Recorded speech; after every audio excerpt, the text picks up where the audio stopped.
At 29 and I find myself wondering what did happen to the last 10. I ran away with my life, fast forward, never turn back again.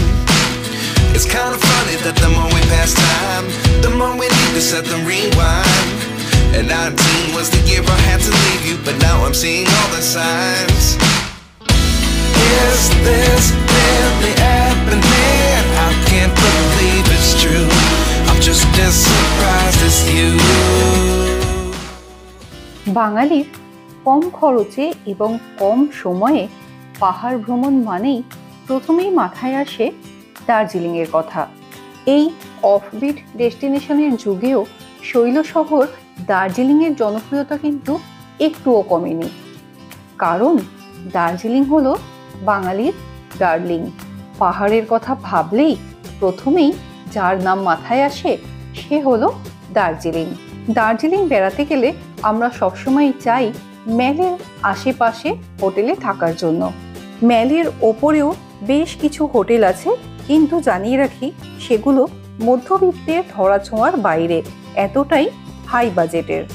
আর যেহেতু ম্যালের ওপর কোনো গাড়ি allow নেই, তাই সেই সব হোটেলে থাকতে গেলে লাগেজ কিন্তু নিজেদেরই ক্যারি করে নিয়ে যেতে হয়। আজকের পর্বে আপনাদের সন্ধান দেব ম্যাল থেকে পায়ে হেঁটে ঠিক 7 থেকে 8 মিনিটের দূরত্বে একটা হোটেলের, যে হোটেলটা অবস্থিত চকবাজারে। দার্জিলিংয়ের চকবাজারের নাম তো আপনারা সবাই শুনেছেন, যেটা ম্যালের মতোই খুবই জনপ্রিয়, এবং এই চকবাজারের মধ্যেই রয়েছে দারুণ একটা হোটেল। এটা হোটেল হলেও এখানে ফুডিং লজিং সিস্টেমও রয়েছে। আর সব থেকে বড় কথা হলো পায়ে হেঁটে 7 থেকে 8 মিনিটে আপনি এখান থেকে ম্যালে পৌঁছে যাবেন। অন্যান্য অনেক বাঙালির মতো দার্জিলিং আমারও অনেকবার ঘোরা, আর এইবারে আমাদের দার্জিলিংয়ের এন্ট্রি হয়েছিল একটু অন্যভাবে, রোপওয়েতে। রোপওয়ে করে এন্ট্রির কারণটা আপনাদের পরবর্তী পর্বে জানাবো। আজকে চলুন এই দারুণ হোটেলটার সন্ধান আপনাদের দিই। হোটেলটার নাম হলো হিল ক্রাউন, যেটা চকবাজারে অবস্থিত, গড্ডি খান কালী মন্দিরের একেবারেই পাশে। এই হলো হোটেলের এন্ট্রান্সে ঢুকেই প্রথমেই রয়েছে রিসেপশন এরিয়াটাও কিন্তু বেশ বড় আর খুব সুন্দর করে ডেকোরেট করা। আর একটা জরুরি তথ্য আপনাদের দিয়ে রাখি, এই হোটেলের একদম গেট পর্যন্ত কিন্তু গাড়ি চলে আসে, সুতরাং আপনাদের হেঁটে কিন্তু একটুও আসতে হবে না। এখানে চেক আউট এবং চেক ইন টাইম হলো দুপুর 12টা। আর রিসেপশনে আপনারা যতজন মেম্বার যাচ্ছেন সবার একটা করে আইডি প্রুফের জেরক্স কপি জমা দিতে হয়। রিসেপশন এরিয়াটা এতটাই বড়, আপনারা যদি একটু তাড়াতাড়িও পৌঁছে যান আর সেই সময় যদি রুম খালি না থাকে, আপনারা এখানে বসেও ওয়েট করতে পারেন। প্রথমে চলুন আপনাদের আমরা যে রুমটায় ছিলাম সেই রুমটা দেখিয়ে দিই। আমাদের রুম ছিল 2nd ফ্লোরে। এই হলো আমাদের রুম। আমরা 3 জন ছিলাম, কিন্তু একটু বড় রুম নিয়েছিলাম। এটা 5 বেডেড রুম, কিন্তু 6 জন কিন্তু এখানে ভালো মতো অ্যাডজাস্ট হয়ে যেতে পারেন। বেশ বড় bed are well decorated room দেখেই কিন্তু প্রথমেই আমাদের রুমটা ভীষণ পছন্দ হয়ে যায়। একদম ওয়েল ফার্নিশড যাকে বলে। একটা বড় কভারও ছিল, যেখানে জামা কাপড় বা লাগেজপত্র রাখা যেতে পারে। রুমের অ্যাম্বিয়েন্স আর ডেকোরেশন সত্যি মন কেড়ে নেওয়ার মতো। বেডের এক পাশে রয়েছে সাইড টেবিল, বেশ সুন্দর সুন্দর ফটোগ্রাফি দিয়ে রুমটা সাজানো রয়েছে, আর সাথে পর্যাপ্ত লাইটও রয়েছে। বেডের এক পাশেই রয়েছে এরকম বড় একটা আয়না, আর তার নিচে জিনিসপত্র রাখার জন্য বেশ অনেকটা জায়গা রয়েছে। আমরা যখন পৌঁছালাম বেশ জোর বৃষ্টি হচ্ছে। এদিকে রয়েছে ব্যালকনি, চলুন ব্যালকনিটা দেখিয়ে দিই। বৃষ্টির আওয়াজ শুনতেই পাচ্ছেন। আরে বাপরে, বিশাল জোর বৃষ্টি। বাইরেটা পুরো সাদা হয়ে রয়েছে, কিচ্ছু দেখা যাচ্ছে না, এত জোর বৃষ্টি হচ্ছে। এনিওয়েজ, আমরা কিন্তু এই রুমটা পেয়ে ভীষণ খুশি। মনে মনে ভেবেই রেখেছি বৃষ্টি যদি নাও কমে রুমে বসেই আমরা চিল করব। মাঝে মাঝে বারান্দায় যাব, বৃষ্টি দেখব আর রুমে থাকব। এই রুমের ওয়াশরুমটা আপনাদের একটু দেখিয়ে দিই। ওয়াশরুম বেশ বড়, মানে ঘুরে বেড়ানো যাবে এত বড় ওয়াশরুম। এদিকে রয়েছে ওয়াশ বেসিন, সামনে আয়না রয়েছে, এদিকে শাওয়ার রয়েছে, ওদিকে গিজার রয়েছে, ওয়েস্টার্ন টয়লেট রয়েছে। বেশ পরিষ্কার পরিচ্ছন্ন বড় washroom. Our room at a glance. এখানে প্রত্যেকটা ফ্লোরে ওয়াইফাই রয়েছে এবং ওয়াইফাই এর পাসওয়ার্ডও শেয়ার করা রয়েছে, সুতরাং নেটওয়ার্ক নিয়ে কোনো সমস্যা হবে না। এই হোটেলে গেস্টদের জন্য দুটো ফ্লোর রয়েছে এবং দুটো ফ্লোরে মোট 8টা 16টা রুম রয়েছে, যার মধ্যে একটা 6 বেডের এবং বাকি সবকটা রুম কিন্তু ডাবল বেডেড।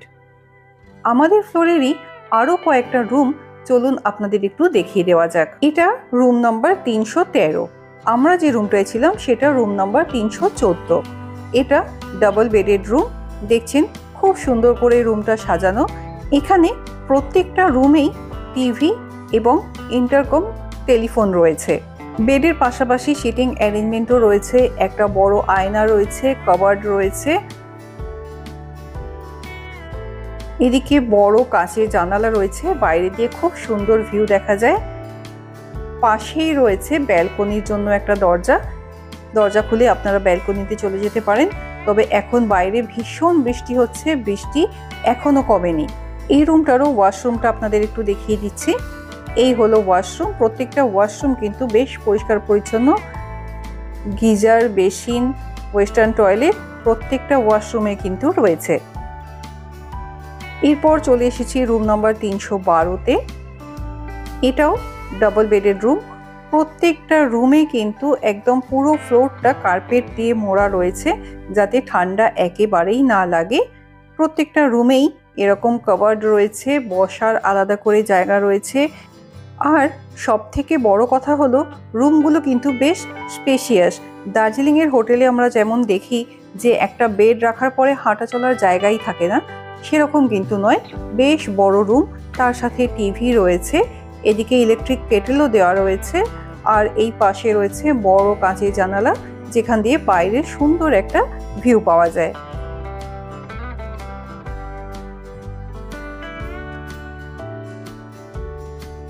এই হলো এই রুমটার ওয়াশরুম।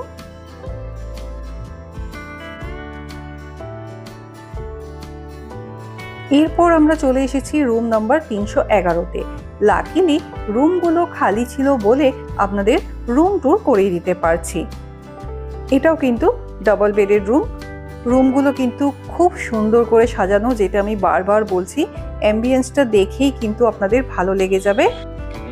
এবার বলি ফুডিং লজিং এর কথা।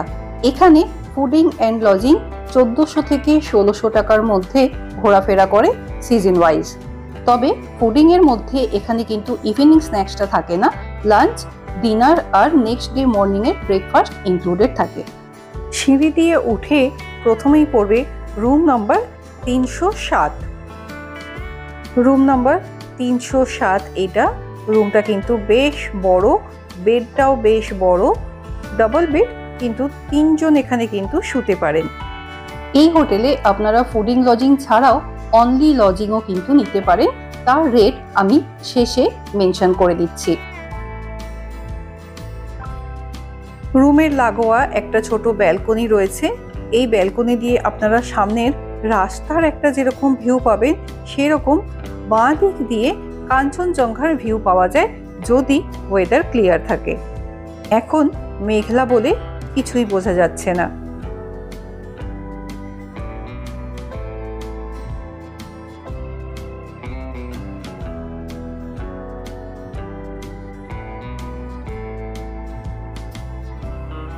ওয়াশরুমটাও একটু দেখিয়ে দিচ্ছি। ওয়াশরুমটাও আর আলাদা করে কিছুই বলার নেই, বেশ পরিষ্কার পরিচ্ছন্ন, বড় এবং নিট অ্যান্ড ক্লিন, সব রকম সুবিধা যুক্ত।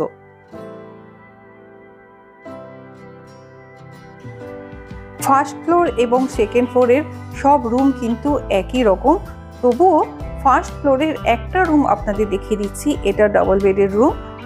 এই রুমটাও কিন্তু সেকেন্ড ফ্লোরেরই 311 নম্বর রুমের মতোই, তাও রুমটা খুব সুন্দর করে সাজানো এবং ফাঁকা ছিল বলে আপনাদের একটু রুম ট্যুর করিয়ে দিলাম।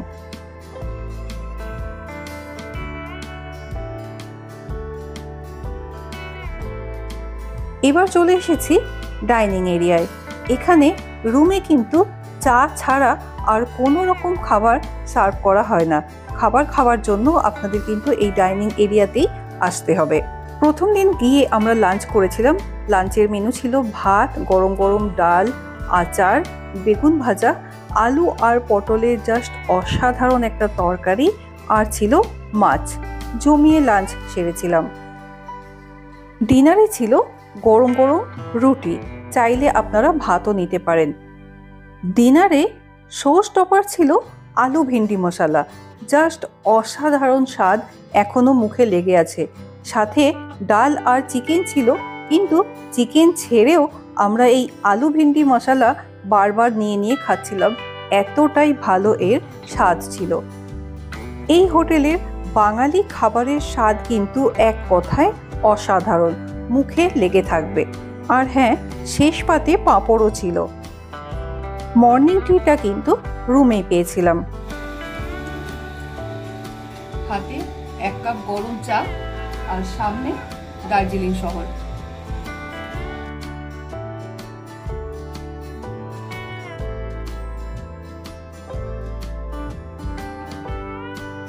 সকালের ব্রেকফাস্টে ছিল গরম গরম লুচি আর ছোলার ডাল। এখানেও কিন্তু স্বাদ নিয়ে বলার কিছু নেই, টেস্ট অসম ছিল। লুচি ছাড়াও ব্রেড অমলেটেরও অপশান ছিল, আপনারা যেটা খুশি নিতে পারেন। এবার চলে আসি ভিউয়ের কথায়। হোটেলের ব্যালকনি থেকে দারুণ একটা ভ্যালির ভিউ পাওয়া যায়। একদিকে পুরো দার্জিলিং শহরটা দেখতে পাওয়া যায়, সামনেই রয়েছে ভ্যালি, আর ডান দিকে ওয়েদার ক্লিয়ার থাকলে দেখা যায় কাঞ্চনজঙ্ঘা। চায়ের কাপ হাতে এই ব্যালকনিতে বসেও কিন্তু আপনার অনেকটা সময় কেটে যাবে। এই হলো রাত্রের ভিউ। মোবাইলের ক্যামেরায় কিন্তু অতটা বোঝা যাচ্ছে না, যেটা খালি চোখে সামনে থেকে দেখা যায়। অসাধারণ একটা নাইট ভিউ পাওয়া যায় এখান থেকে। এবার বলি হোটেল থেকে আপনারা মল পর্যন্ত কিভাবে পৌঁছাবেন। হোটেল থেকে 2 মিনিট হাঁটলেই পৌঁছে যাবেন এই মেন রাস্তা, যেটা চক বাজারের রাস্তা। এই যে বড় বিল্ডিংটা দেখছেন, এর পাশ দিয়ে রাস্তা চলে গেছে। সেই রাস্তা ধরে আমরা যদি হাঁটি, আমরা সোজা গিয়ে মল মার্কেটে উঠব। আমরা এখন যেটা দিয়ে যাচ্ছি এটা চক বাজার মার্কেট। এটাও কিন্তু মল মার্কেটের মতোই খুব জনপ্রিয় একটা মার্কেট। আর আমরা দেখলাম মল মার্কেটের থেকে এই মার্কেটে জিনিসের দাম কিন্তু অনেকটাই কম। মার্কেট ঘুরতে ঘুরতে 7 থেকে 8 মিনিটের মধ্যেই আমরা পৌঁছে গেলাম মলের কাছে। কেভেন্টার্স দেখতে পাচ্ছেন, আমরা এই রাস্তাটা দিয়ে উঠে এসেছি এবং রাস্তা পার করলে ওপারেই হচ্ছে মল। দার্জিলিংয়ে এলে দার্জিলিং মল বা মেল ঘোরাটা কিন্তু মাস্ট। তবে এই চকবাজার মার্কেটটা আমরা এবার এক্সপ্লোর করলাম। এটা কিন্তু তুলনামূলক মল মার্কেটের থেকে অনেকটাই সস্তা। মল মার্কেটের এই রাস্তার উপরের দোকানগুলো কিন্তু সন্ধ্যের পর থেকে বসে, এখনো সেগুলো বসেনি।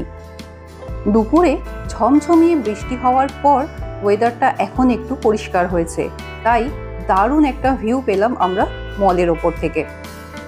দার্জিলিংয়ের মল মার্কেট, কোথা থেকে মার্কেটিং করবেন, কিভাবে করবেন, কি কি কিনবেন, দাম কেমন, সেই সব নিয়ে ডিটেলসে আমার একটা ভিডিও আছে, আমি ডেসক্রিপশানে লিঙ্কটা দিয়ে দিলাম, সেখান থেকে আপনারা দেখে নিতে পারেন।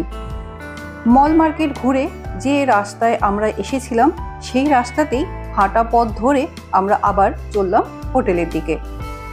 7:30 থেকে 8টার মধ্যে কিন্তু এই সব দোকানগুলো বন্ধ হয়ে যায়। এবারে দার্জিলিংয়ে আমরা একদিনই ছিলাম। দার্জিলিংয়ে কী কী সাইট সিন করবেন, কোথা থেকে গাড়ি বুক করবেন, এই সব নিয়ে একটা ডিটেলস ভিডিও রয়েছে, আমি ডেসক্রিপশানে লিঙ্কটা দিয়ে দিলাম, আপনারা চাইলে সেখান থেকে দেখে নিতে পারেন। এবারে দার্জিলিংয়ে গিয়ে এই হোটেল হিল ক্রাউনে থাকার কিন্তু দারুণ একটা অভিজ্ঞতা হয়েছিল, সেটাই আপনাদের সাথে শেয়ার করে নেব বলে এই ভিডিও বানানো। দার্জিলিং ছেড়ে আমরা এখন চলে যাচ্ছি। কাঞ্চনদার দেখা তো পেলাম না, পেছন দিকে এখনো ওরকমই মেঘ জমে রয়েছে। এখান থেকে আমরা যাব দাবাই পানি। দেখা যাক দাবাই পানিতে গিয়ে কাঞ্চনদা আমাদের দেখা দেন কিনা। কাঞ্চনদার দেখা হয়তো পাইনি, কিন্তু এই হোটেলে থাকার খুব ভালো একটা অভিজ্ঞতা হয়েছিল। হোটেলের মালিক এবং স্টাফেদের অসাধারণ ব্যবহার আর আতিথেয়তা সঙ্গে নিয়ে আমরা এগিয়ে চললাম পরের গন্তব্যের দিকে। শৈল শহর দার্জিলিংয়ের টানে তো বারবার আমরা দার্জিলিং ছুটেই যাই। পরবর্তীকালে আবারও আসবো, আর তখনকার অভিজ্ঞতা আবারও ভাগ করে নেব আপনাদের সাথে। আজ এইটুকুই, দেখা হচ্ছে পরবর্তী পর্বে।